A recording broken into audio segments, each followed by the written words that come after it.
तुम कितने अफजल मारोगे, हर घर से अफजल निकलेगा, तो वो कोख नहीं पलने देंगे जिस कोख से अफजल निकलेगा। ये भी बात सुन लीजिए। कन्हैया कुमार ने मेरे भारत माता के टुकड़े करने की बात कही। अगर मुझे इस देश का संविधान ये हक दे तो मैं यही तिरंगा उठा के उस कन्हैया कुमार के सीने में गाड़ दूं। खबरदार जो सन ऑफ बिहार बोले तो ऐसे कलंकित चेहरे होंगे सन ऑफ बिहार जिन्होंने हमारे माथे पे कलंक लगा रखा हो देशद्रोही का। देशद्रोही है ये। निर्भया का बलात्कार कब हुआ? कांग्रेस के काल में। और फांसी कब हुई? भारतीय जनता पार्टी के काल में। तो हमारा मत ही फेरा गया है क्या जो हम कांग्रेस को वोट देंगे? ये दिल्ली की सड़क वही है ना जहाँ पे बीच चौराहे पे अंकिता शर्मा को गोली मार दिया गया था एक जिहादी के द्वारा। कन्हैया कुमार कह रहे थे कि कांग्रेस के साथ साथ हम अपना मैनिफेस्टो जारी करेंगे।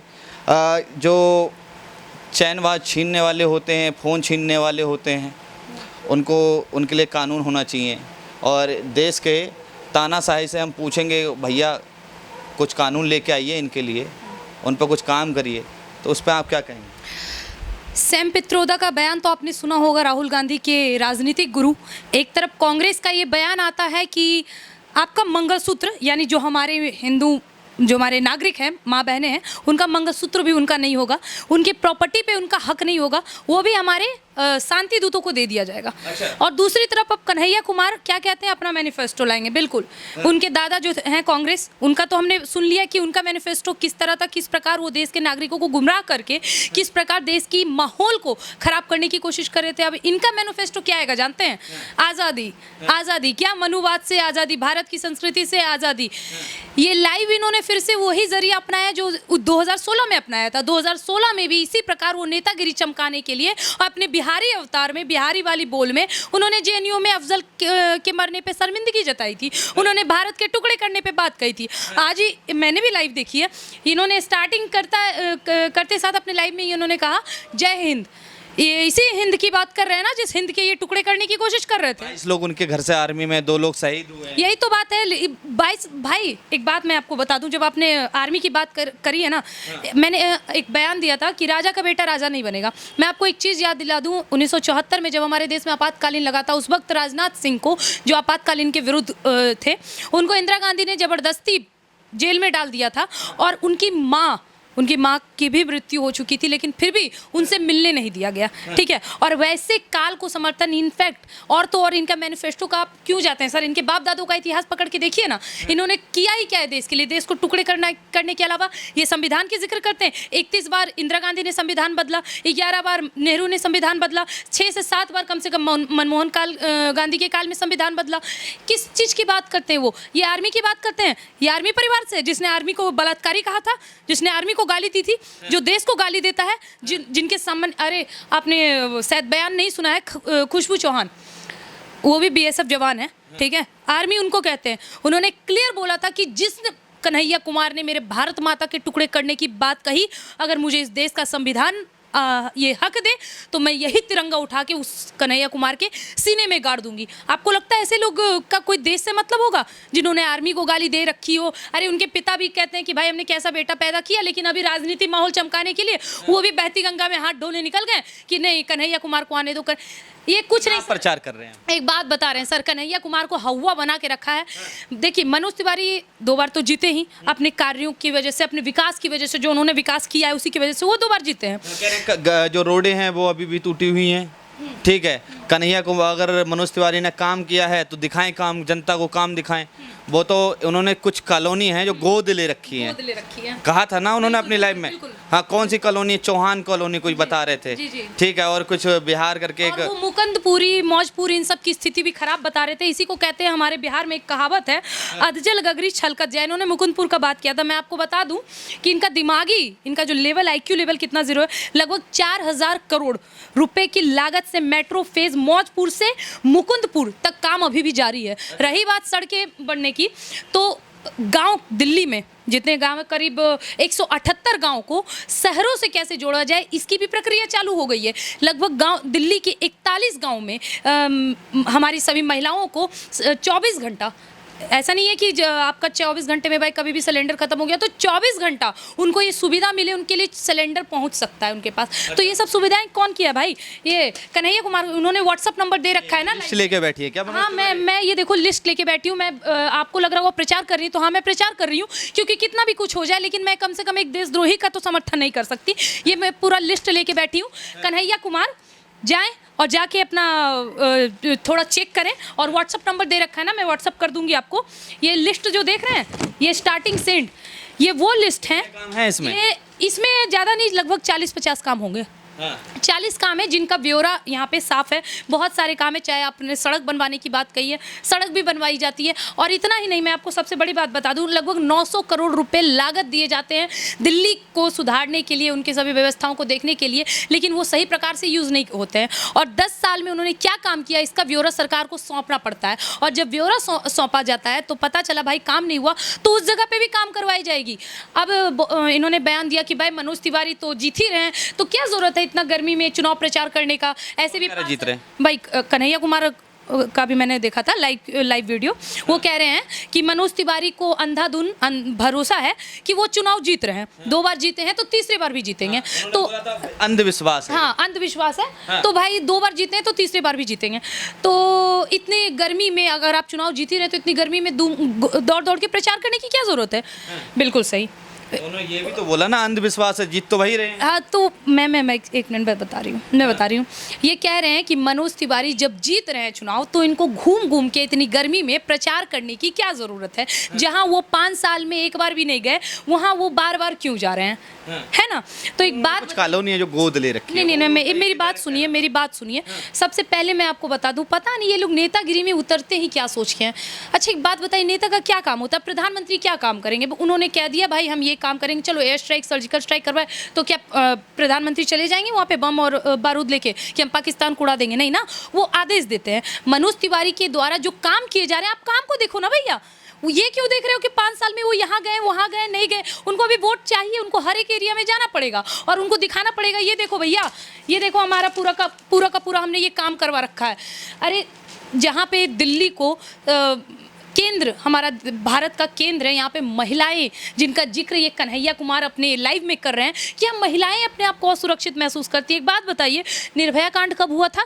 कांग्रेस के काल में। उस वक्त हमारे देश की सरकार कांग्रेस थी, दिल्ली में शीला दीक्षित की सरकार थी। और इतना ही नहीं, महिलाओं का समर्थन देखिए, कांग्रेस और शीला दीक्षित जैसे लोग, एक महिला होने के बावजूद जो इनके पार्टी में रहते हैं, क्या करते हैं। जब निर्भया कांड हुआ और निर्भया के समर्थन में इस देश की दिल्ली की लड़कियों ने कैंडल मोर्चा निकाला था, तो आंसू गैस फिकवाने वाली जानते हैं कौन थी? यही शीला दीक्षित। अच्छा। यही शीला दीक्षित। निर्भया कांड, निर्भया का बलात्कार कब हुआ? कांग्रेस के काल में।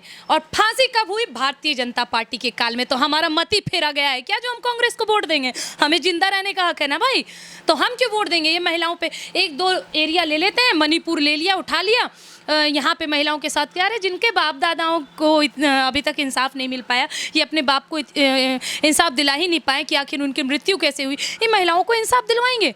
आपको ऐसा लगता है? सवालों से गुमराह मत करिए। मेरा सवाल ये है कि वो कह रहे हैं कि ना दिल्ली में महिला सुरक्षित है जिनकी चैन छीनी जाएगी, वही तो बात ठीक है, और ना जो भटके हुए युवा हैं वो चैन छीन लेते हैं, चोरी चकारी कर लेते हैं, ठीक है। ये सबसे बड़ा मुद्दा है दिल्ली का। केंद्र में दिल्ली की केंद्र शासित प्रदेश पुलिस अमित शाह के पास है, तो इस पर काहे नहीं बात सवाल करते हैं आप? है ना मुद्दा ये तो? बिल्कुल, बहुत बड़ा मुद्दा है। आप ये भी तो देखिए उसका ऑरा कितना कम हुआ है। जब कांग्रेस की सरकार थी तब आपको क्या लग रहा है इतना खुलेआम लड़कियां निकल सकती थी? इतने खुलेआम आप हमसे सवाल कर सकते थे दिल्ली में खड़े होके? एक लड़की को, मैं कनॉट प्लेस में बोला करती हूँ ना, मेरी स्पीच वहीं चलती हैं, आपको लगता है इतना खुल के कोई बात कर सकती थी, कोई खुल के बोल सकती थी? ये दिल्ली की सड़क वही है ना जहाँ पे बीच चौराहे पे अंकिता शर्मा को गोली मार दिया गया था एक जिहादी के द्वारा।